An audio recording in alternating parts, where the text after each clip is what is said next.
Welcome on to the Speakeasy podcast on a special episode. I am Daryl, And I'm Phil.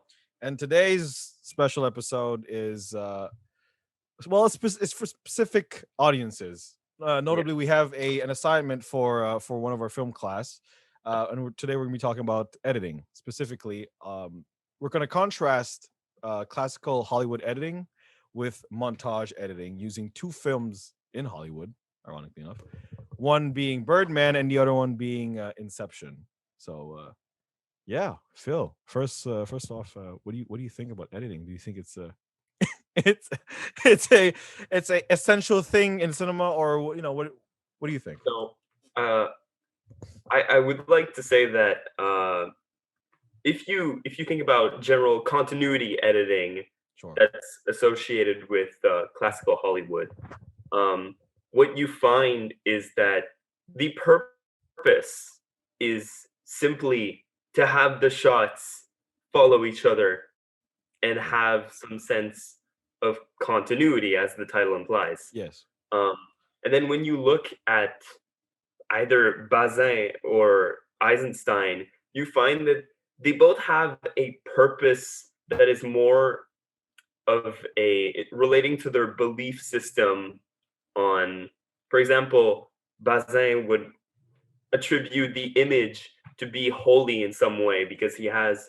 Yeah. a religious background. So he wants to transmit the image as God would intend to a Yeah. certain degree. That is what we found in some of the readings on him that we did. And so there's this really like precautious use of montage where it has to be completely true to life.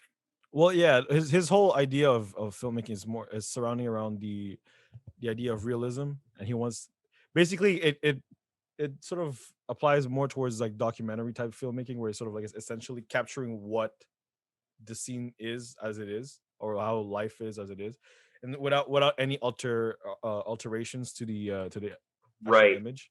And And yeah, it also taking special care in not inserting meaning sure. into the frames. Or rather subjective meaning from the actual Right, filmmaker. Yeah. exactly. Yeah. I think for me the idea of editing as first off as a viewer, I think it's a quite interesting thing because like in classical editing, in classical Hollywood editing, it's sort of very much focused on creating a linear story. Right. And so it's very much sort of to appeal a general public that doesn't really understand, like doesn't really sort of don't really are not really interested in the complexity of a or over complexity of a story. Or don't want to particularly interact Yeah, with the exactly. meaning behind Exactly. So as it. in a sense that, like when the camera first starts, or when the scene first starts and the scene finally ends, it's sort of very much a linear story. There's no flashbacks or cuts of different sorts from different times. So it allows the viewer to sort of process things in real time, if you will. Yeah. And so Yeah. it sort of allows for a easier understanding of what the scene or what the film as a whole has to say. Yeah. And there's this idea of the cinema of duration Yeah. that Bazin speaks highly of, where what he would want would be for it to take as much time in frame as it would take in real life for Yeah. an action to take place, to really put you into the reality. Yeah. So like, yeah, so it's like was it real time and also real movie time. Hmm. So it's in a sense Exactly. the story and the plot are happening at the same time, and sort of having each character do things as long as like the actual like duration of an action, which is I find interesting in both sort of it allows for, yes, realism and authenticity, but the only problem is well, for one, it costs a lot of money to have a lot of Right. film, and also it's not really it's time consuming. Right. And so that's why I think in a sense that's where montage or um cross cutting comes to play, where you could have a interesting sort of time lapse between different shots, like sort of in a montage of like a Rocky films, or or in like how film montages when they try to hype up a Yeah, character's a develop training montage a is training the montage, exactly, or like in the dark, or in Batman, for example, there's Batman Begins. There's a montage of Bruce learning how to do stuff, and like ultimately yeah, gives depth to his character in a sort of small time lapse. and that brings us to Eisenstein's montage theory, or Soviet Soviet montage montage, yeah, theory, which really focuses on the yeah, aforementioned little montage sequences yeah. that we find very often in Christopher Nolan's works. Mm. So, in that regard, I would say that Christopher Nolan's films have that quality to a degree Yeah.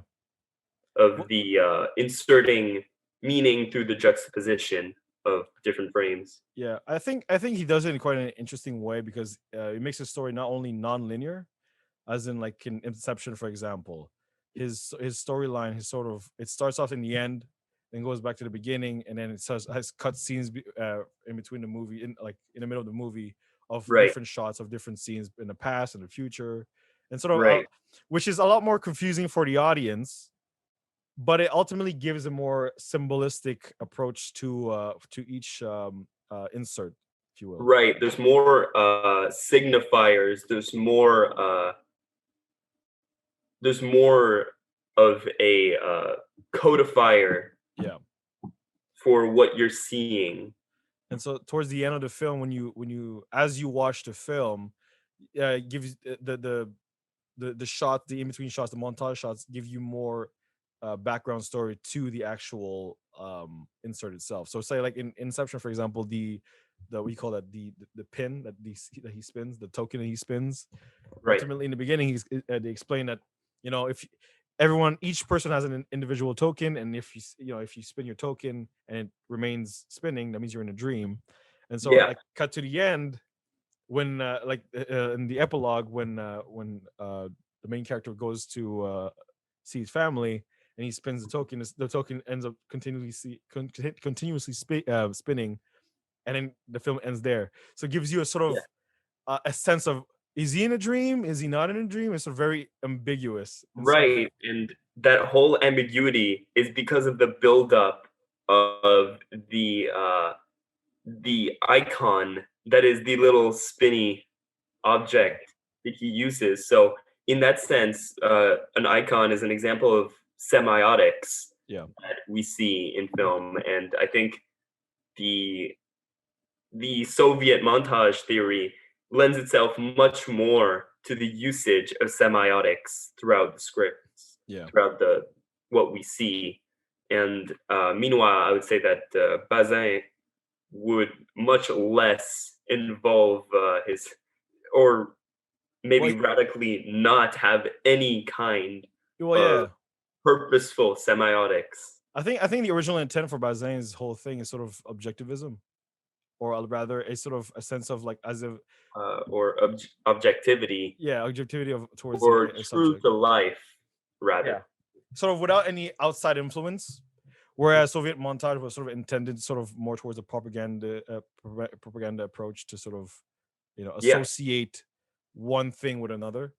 yeah, and that is very apparent, the Yeah, propaganda aspect, because of course propaganda is drilling ideas yeah, through works, through media. yeah, So it's the perfect montage theory yeah, to create yeah, propaganda from.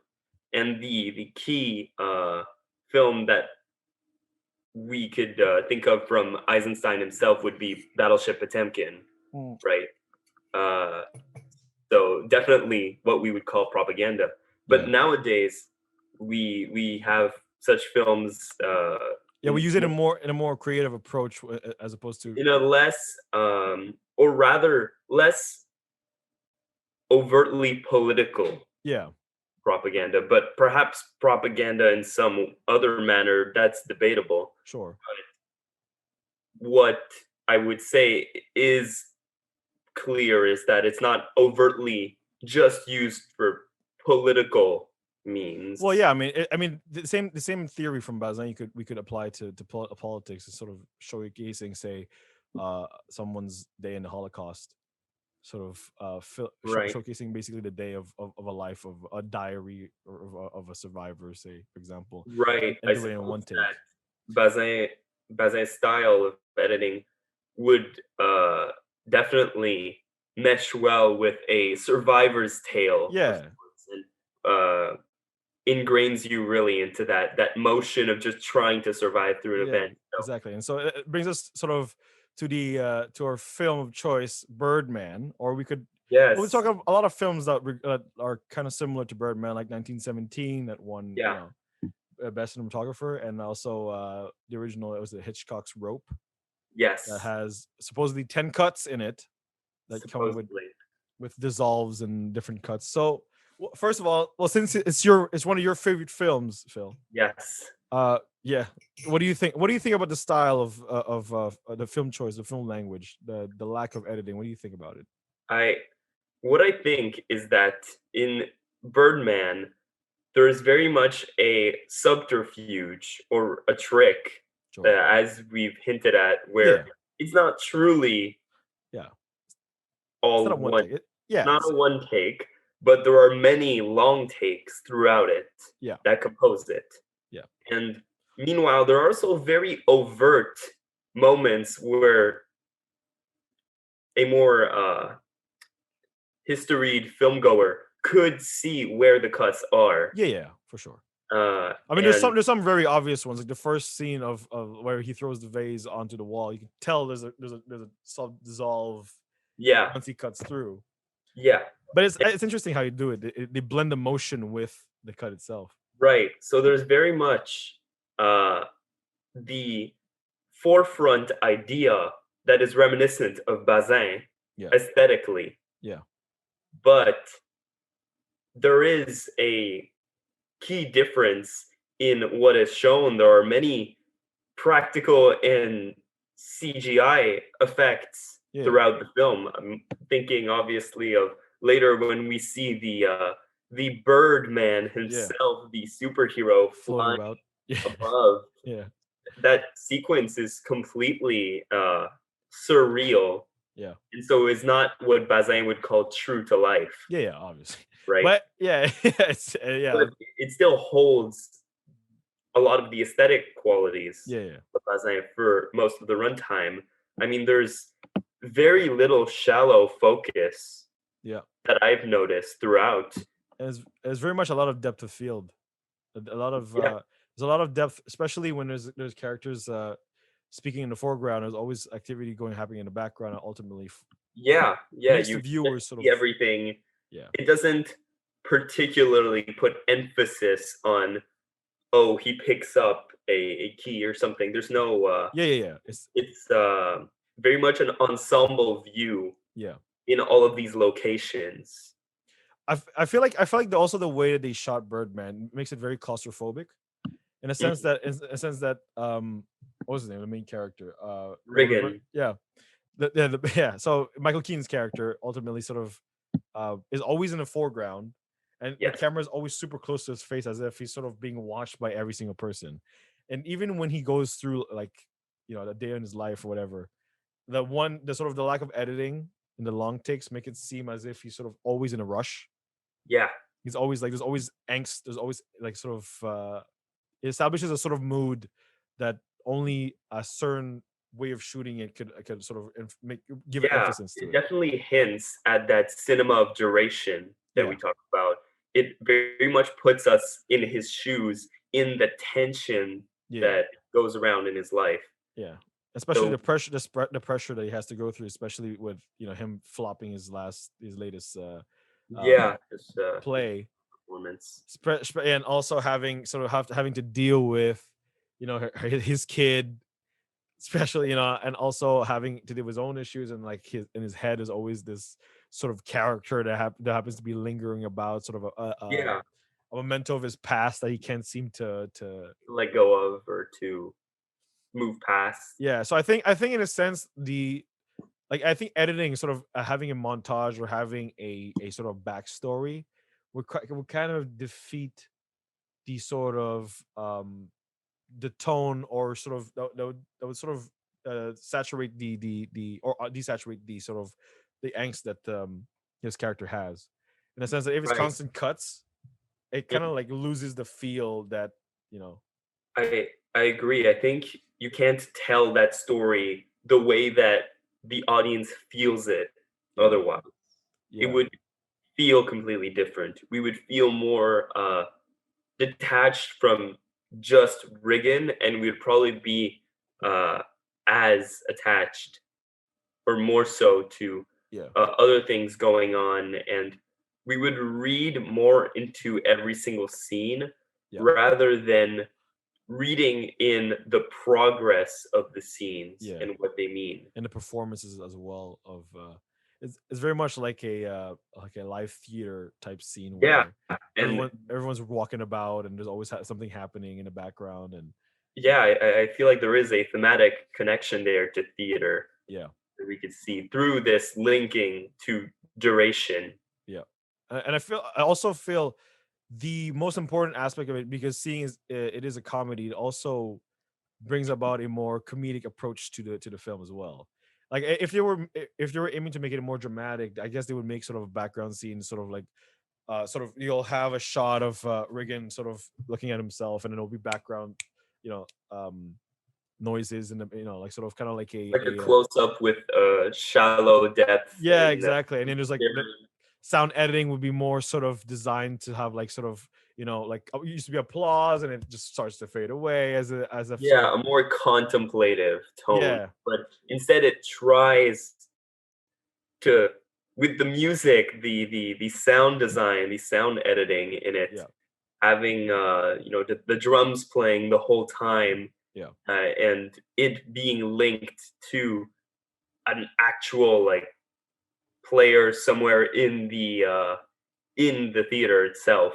yeah, It lends it more to this true to life impression that we get. yeah. Do So you know the runtime of like the actual like story? Do you know how long how many days it is? Is it like um, a I think it happens over 2 or 3 days, so yeah, so there's a little but bit like there is a skip.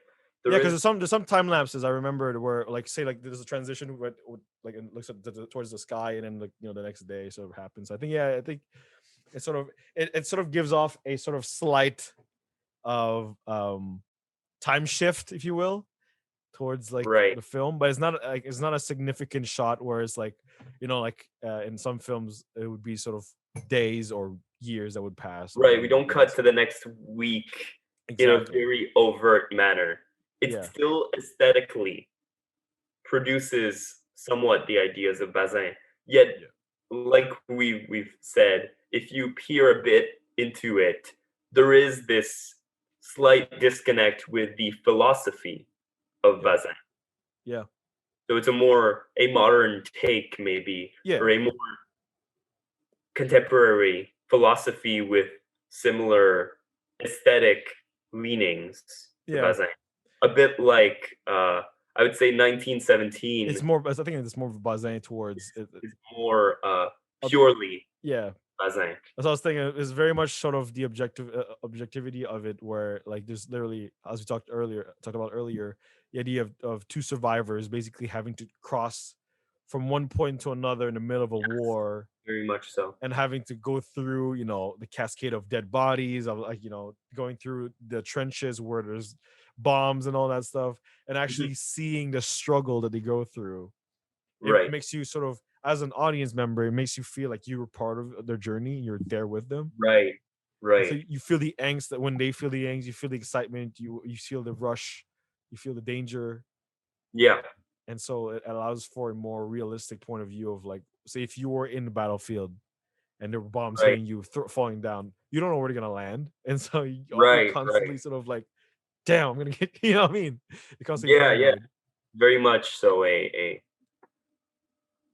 truly modern Bazin-like Yeah, film, and probably as close as we get nowadays through a mainstream Hollywood film. Yeah, where I do feel that through the more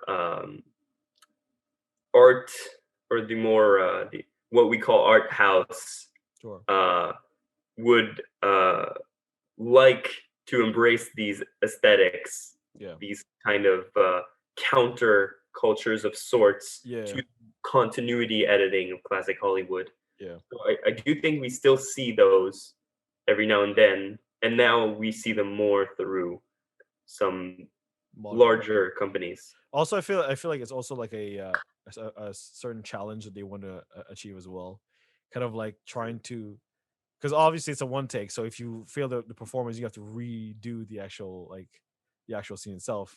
The process must Yeah. be adapted to making that type of film. So there's a lot of prep time for sure, a lot of rehearsals, a lot of Right. movements, and so I feel like there's a lot of scenes where in Birdman where there's a transition between handheld and was it and crane shots. And so or yeah, toward, no, actually it's more actually it's more in 1917 that has stuff like that where basically the cinematographer or the camera operator runs with the characters, and then they attach the camera to a crane and Right. it has it guides towards another place. I feel like in a sense, um because there's no editing, it makes it it makes it also a spectacle, because Mm, you get to see like different perspectives, as if like I don't know, as a hawk for example, that's this, or a bird that's floating over the battle scene, you're just seeing two characters walking through the trenches on their own or whatever, like right, right, or like in Birdman for example, when he's walking walking naked throughout the streets of Times Square. right, You know what I mean? It's like you have different points of view. It's kind of like everyone's looking at you, and so the camera constantly spins around his character as if like right. And there seems to be in Birdman this particular recurring thing of the being watched yeah, by the other, yeah, as in theater or as in when he's walking naked through Times yeah, Square. yeah, yeah. There's this care for how we are perceived. Yeah. It's very much part of This the the central self-consciousness, theme. the Yeah, self-consciousness that we have, definitely. the insecurity. Yeah, Uh, the character of Riggin is very much preoccupied by what others think of him. yeah. I feel so.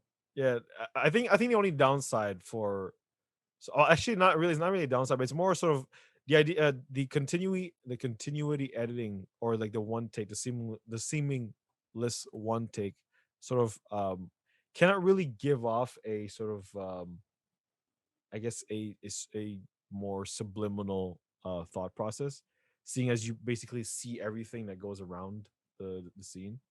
Right, For example, if there's like there's tension, I guess if there's tension, you can actually make it, because as if like like when in the first couple of scenes where he's sort of rehearsing his lines or whatever, the camera sort of pans in as if like sort of, oh look, if you mess up, it's he's gonna be caught on camera, you know what I mean? People will right, judge you. And then when the actual show happens, and then he goes off, and then Mike's character sort of decides to lose it and just throws stuff, and like starts complaining about everything. he right, he's the same sort of camera movement happens as well, as if it really goes close up into his face, and sort of like, shut up, shut up, shut right. up.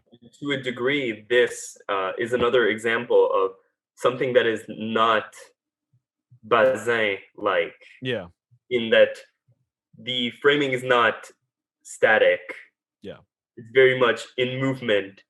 It is following him, yeah, but that is once again where there is a disconnect between the aesthetic idea of realism sure, yeah, and the philosophy, or the more in-depth look at framing yeah. as part of realism. Do you believe So, that realism is only limited to how we shoot film, or do you think like say a montage could also represent realism? well, I definitely think that montage can, Yeah, but realism is also something that I feel like we have to define in the sure. first place, Yeah, right? But like if we're looking at Bazin, he has his criteria Yeah, that defines his idea of realism. realism. Yeah, But I'm sure that there are many filmmakers today, and I'm pretty sure I've heard the director of 1917 yeah, talk about realism through the method through which he shot that film. Yet, once again, there is very much a control on his part over sure. the framing, right? Yeah, So I would tend to lean towards Bazin's idea that framing is inherently a part where the filmmaker has control over what we see. yeah, So lest the camera be static, there yeah, is some sort of control exerted by the director. sure. That would be my opinion on that. I think it's more. I think for montage, you could also make a like, say, there's a war scene, or like it's a war film, and you can have montages of different sort of events that happened during that war. Like there's no, like, the only cross cutting is basically sort of just the same sort of war but in different sort of points of view. I guess that would be sort of my idea of realism, because it sort of depicts as if like a photograph, if you will, showcasing different like Mhm. the consequences of war, for example, like, Right, or sort of the victims of war, and showcases, but like in a lot of like war films, even like in Schindler, I think in Schindler's List as well, there's a lot of cuts of of survivors, and of pictures of different victims that happen to be killed in the Holocaust, and like right. mementos, and like like the teddy bears, or I mean, to go back on Inception, yeah, um, it definitely leans more towards the Eisenstein montage theory, yeah, for sure, far more than it ever could the Bazin. for sure, Um, Yet there is a slight uh, disconnect to the typical Eisenstein montage that I could see there, yeah, where directors like Nolan prefer longer shots with deeper focus sure, yeah, than Eisenstein ever would, yeah, I would say. There's very much like in one sequence in Inception, you could see the buildings just shifting in the background, right, yeah, within yeah, yeah, one of the dreams, and everything there is in focus, yeah, and there are not that many shots that go through like a very shallow. depth of field, yeah, Yeah, so there is definitely far more. It is very much in the sphere more connected to Eisenstein. yeah, Yet, in the same way as Birdman is not entirely Bazin, philosophically yeah, Bazin, I would argue that Nolan is not philosophically trying to be Eisenstein. well, yeah, well, I Number don't think one. I think they had two, well, because obviously there's a different motive there, but for one, I think in that sense, like the sort of the long shot of like that scene that you were talking about in Inception, when basically the road goes overlaps with the other road, and sort of makes it seem real Right, cinematic. I feel like that scene also makes it interesting with the lack of editing, and having sort of just like, having just literally see the two characters walk down, and then have the whole thing flip over, makes it more grandiose. Whereas if like, so, there's an cut scene to a different angle, or like cut scene to like an overview, makes it sort of different, and like sort of like more magical instead of like dreamlike. right. I feel like if that scene were directed by Eisenstein, it would only be you would have the characters reacting to it, and Yeah, then you'd have different shots yeah, of the different shapes that takes the whole yeah, road ending exactly. over, Yeah, instead of having it be it'd be less of uh of a seamless. yeah, yeah. I It's definitely more a more grandiose showcasing of the actual CGI, if you will, than the Right, actual and by effect. letting it Yeah, have its long takes that he does tend to like having characters running through crowds. yeah, for sure. I think the classic um Nolan montage, if you want to call it that, has a lot more meaning than just sort of establishing um mementos or establishing sort of inserts, if you will.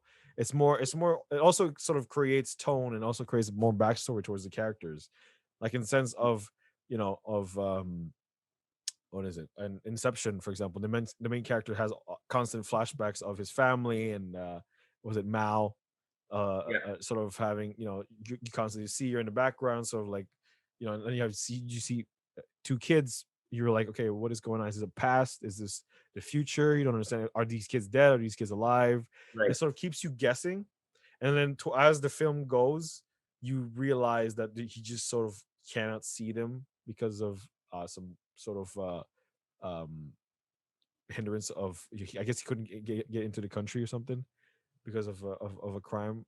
But the thing is, it's sort of I guess the montage in that film sort of allows for a more sort of ambiguous sort of way of storytelling, and gives the audience more sort of a guessing game, instead of an actual, like, this is what it is, and that's it.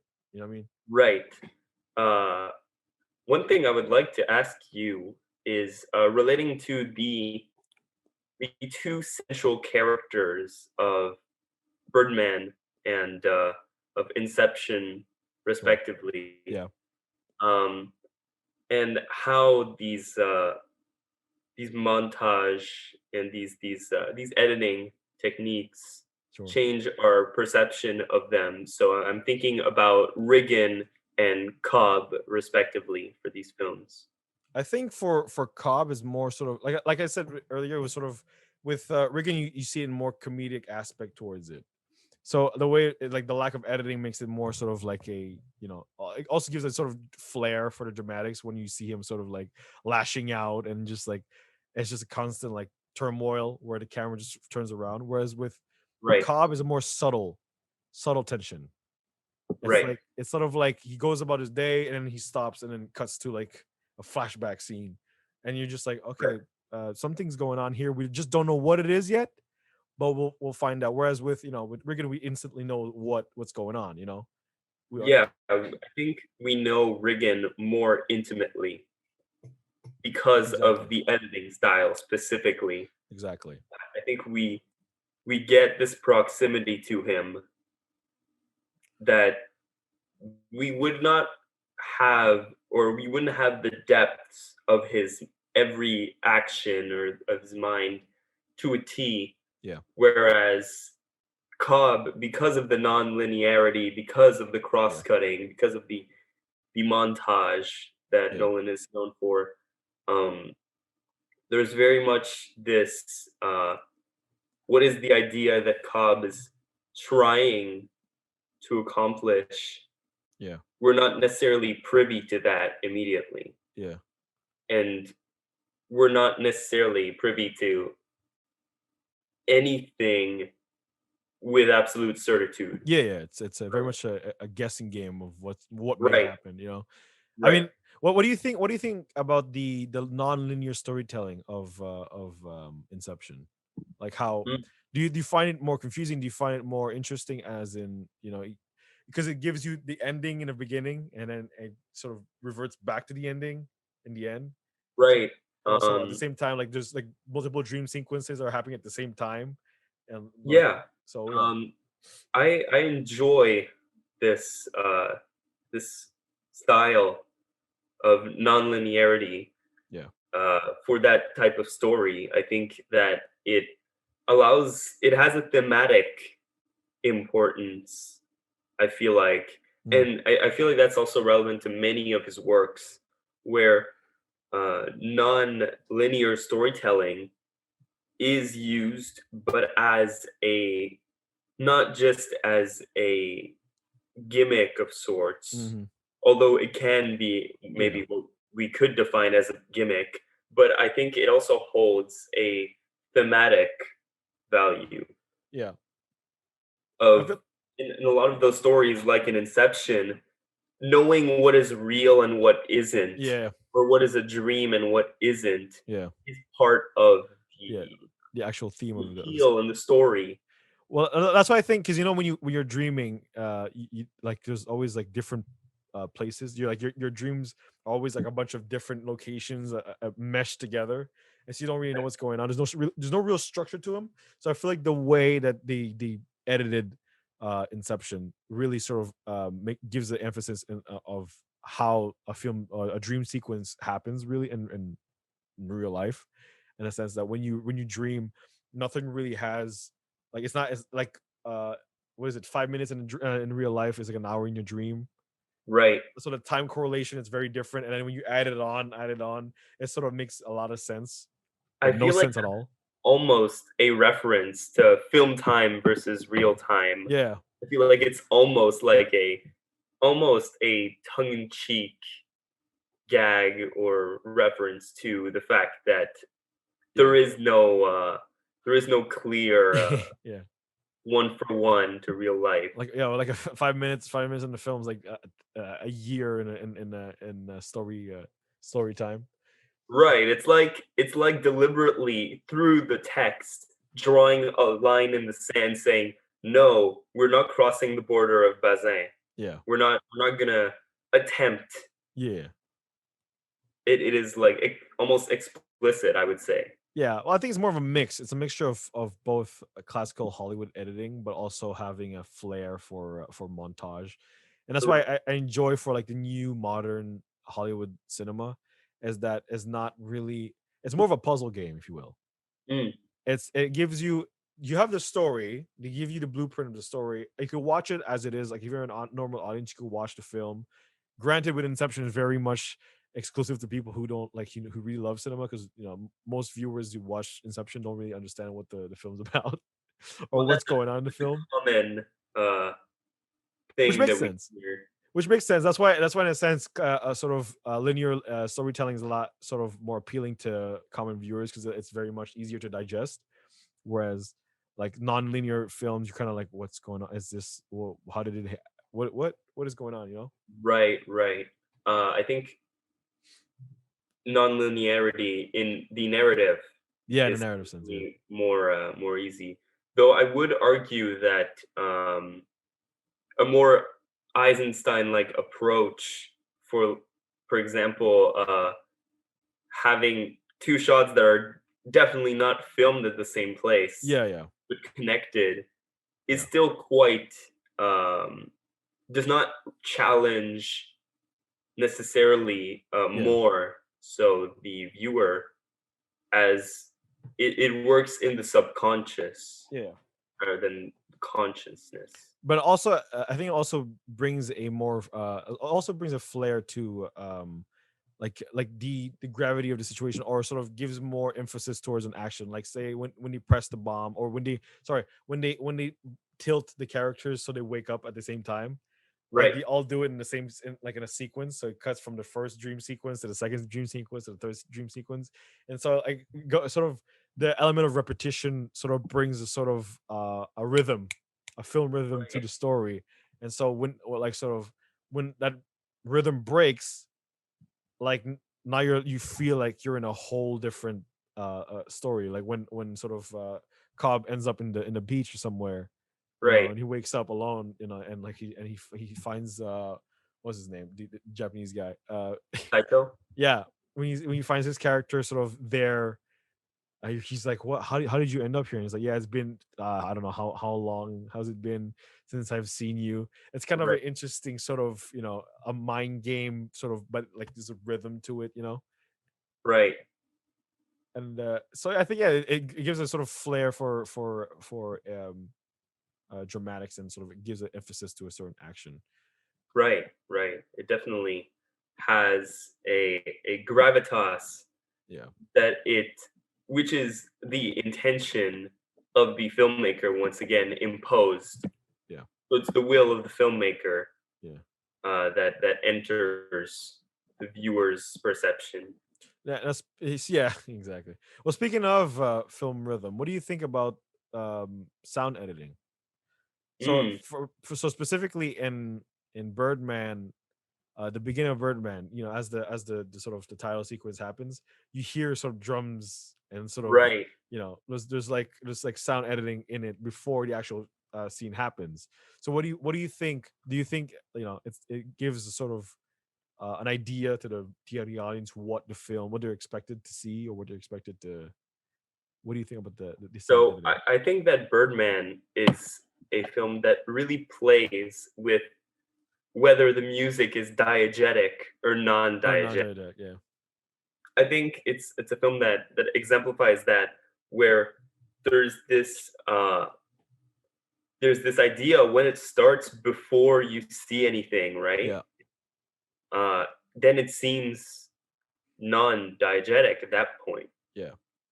But then we start following Reagan around, and we see Yeah. the sources of the music, Yeah. So and so very much at that moment we are indicated that it is diegetic. yeah. What do you think about the significance of having it start before?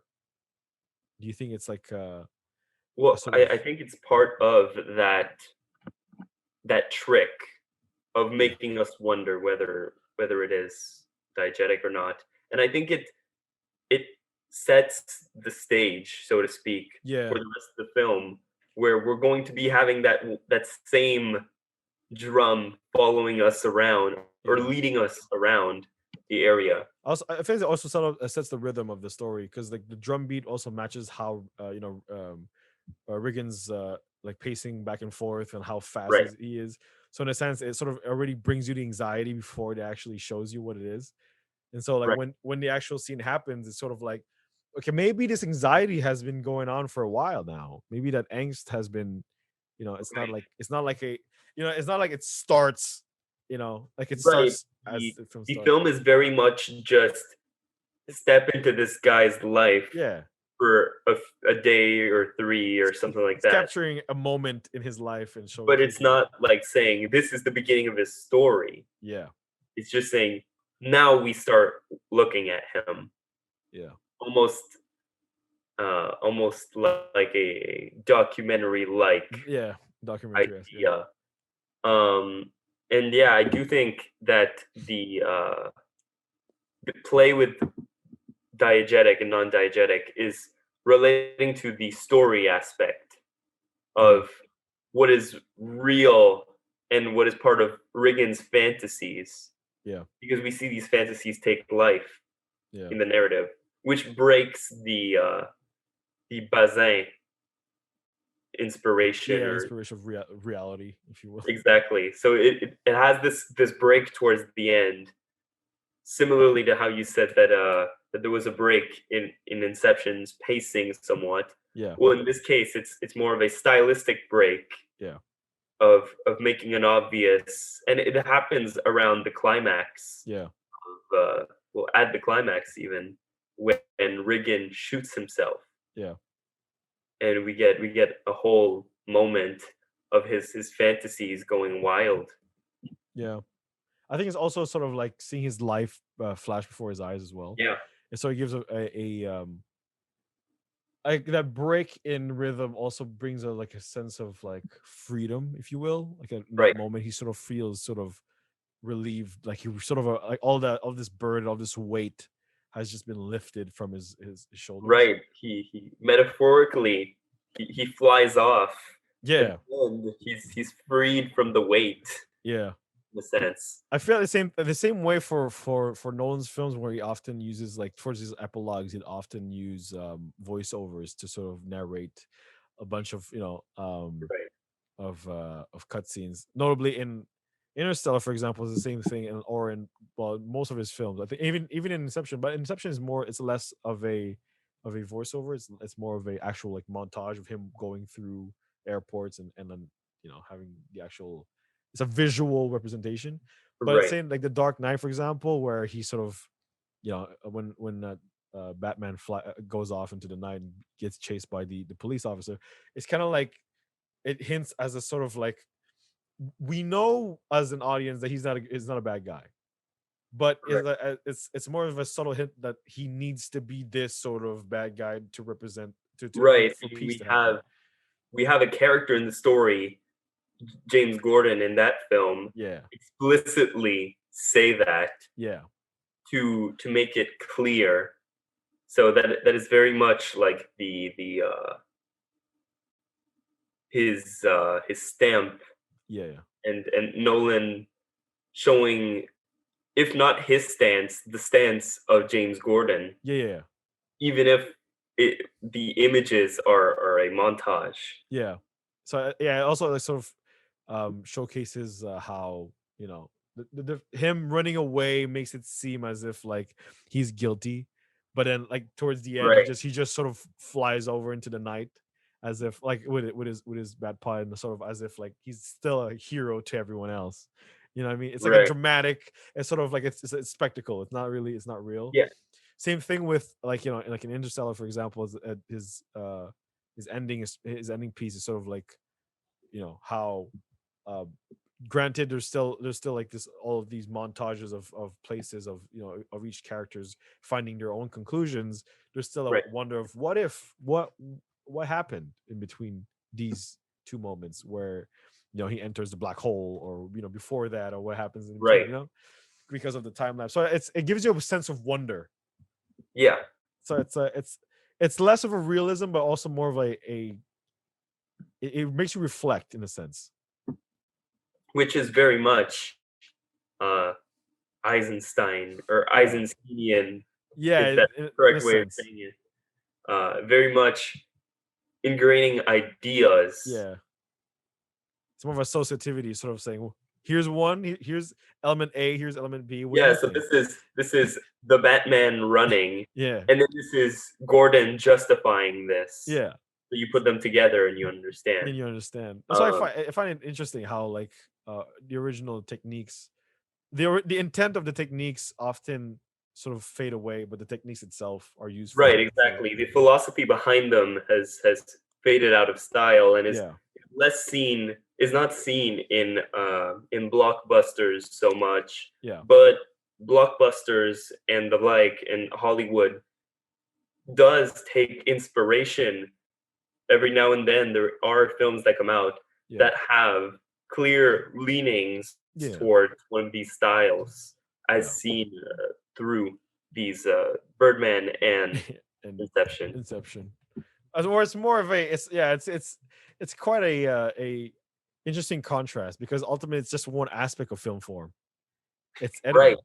So right. would you imagine having different, like having also the writing style, the cinematography, the sound, all of this all together, creating a whole different meaning. Like you have the actual story in the script, but then actually producing it and actually making it into film version, you have a whole different final product, which I find quite Yeah, well, interesting.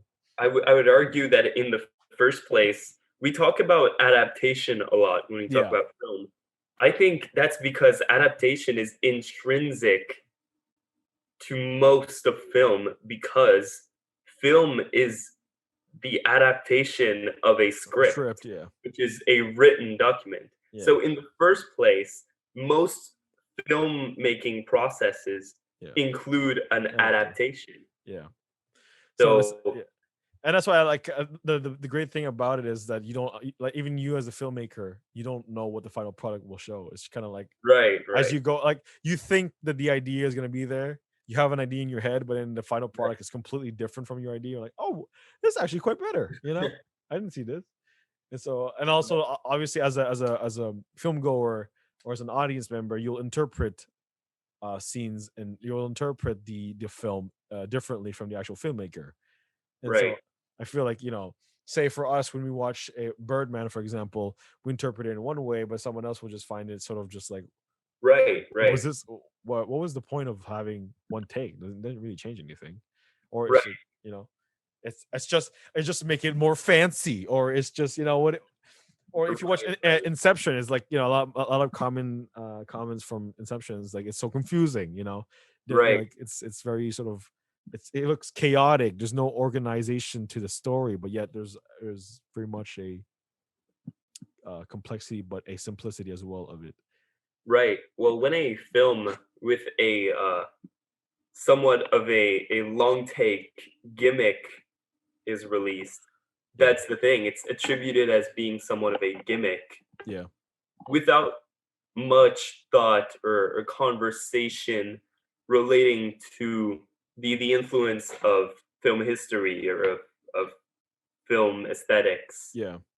at least in more Academic standpoint, more well, like yeah, I feel like the more populist um, news outlets and whatnot, or simply in popular discourse, yeah, uh, do not necessarily have this approach.